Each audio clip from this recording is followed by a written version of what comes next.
Hi everyone, good morning and welcome to 3 Charts in 1 with me, Richard Perry, Market Analyst for Infonox on Wednesday the 24th of August.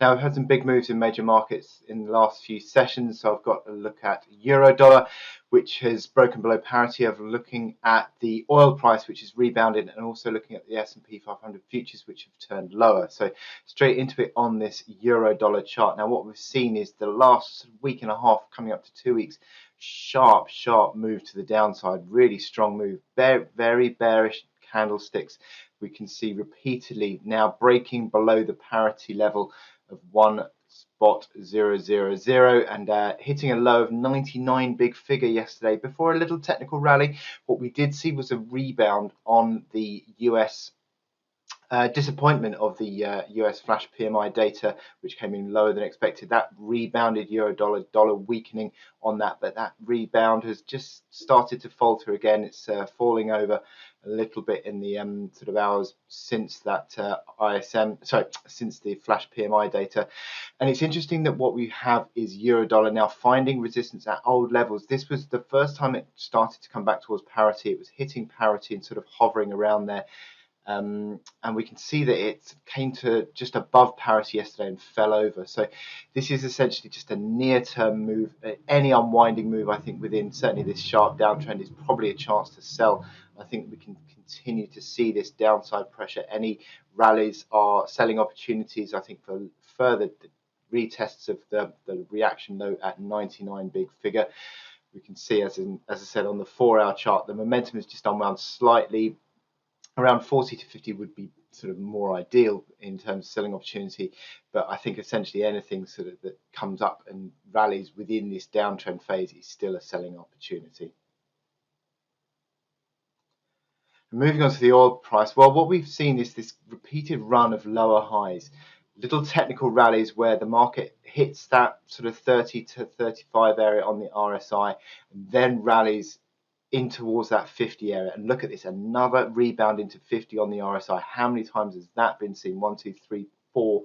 This is the 5th time that rally into 50 on the RSI has been seen. Is this a point at which the market starts to turn over? This is a very important moment. If the market now starts to break back above that reaction high of 102.95, then that does start to look a little bit more as though it could be base pattern territory. But for now, we're still looking at lower highs, still looking at below 50 on that RSI. So this is selling into strength territory here. The resistance yesterday, 101.60.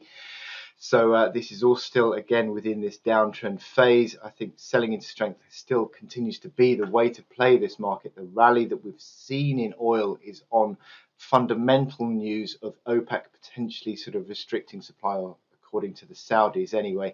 But how long does that play out for? That is the question. How long does that boost last for? We've had 2 days of it so far where we've seen the market rebounding in those 2 days. But is this now the point at which it starts to fall over is the question. I think on a technical basis, this is still selling into strength territory around here. And finally, on S&P 500 futures, what we've seen is the big recovery uptrend being decisively broken in the past few sessions. Strong bear candles, again, another move lower yesterday. Also, we've broken back underneath the breakout support, these old levels that were breakout support levels around the 4,170 to 4,200 area. You could argue 4,145 was also a mini breakout level as well, but what I'm now looking at is 4,080, this higher low reaction that we saw back at the beginning of August. If that gets broken to the downside, that really does start to turn corrective. But look at this, RSI bang on 50. They're all pretty much bang on 50. So this is the moment. Can this S&P 500 futures hold this support band here between 40.80, if I get the crosshair on it, around 41.10? That is key levels. If they get broken, if that support gets broken, you're looking quite quickly, I think, back towards the 4,000 area. And then this old basis of support here between 3,910 and up towards 3,950. So this is a really important moment. 4,080 is the support. Now we've got on the 4-hour chart, we're a bit stretched on the downside, so that might help support to form. But what we have on the 4-hour chart is also resistance now at 41.60. So around those old breakout levels of support, if I go up one more level, that is now becoming a basis of resistance. So this is a very, again, 4,160 needs to get broken to the upside to really regenerate the upside recovery momentum.